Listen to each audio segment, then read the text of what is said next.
Hey guys, today I'm going to tell you how to enable or set up quick share on Android phone. If you're using any Android phone and you want to enable or do a setup of your quick share, so let's see how can you do this. You just have to scroll down your control center and here you will get the quick share option. Just tap on it and then you will have to do a setup. Here you can see that this is who can share with you.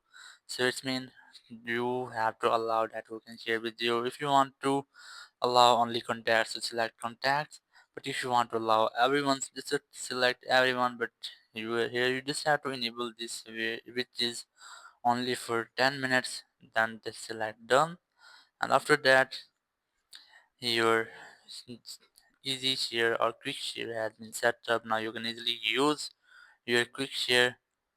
So that's how you can easily enable quick share on your Android phone. Thank you very much for watching the video. Until next video, bye bye.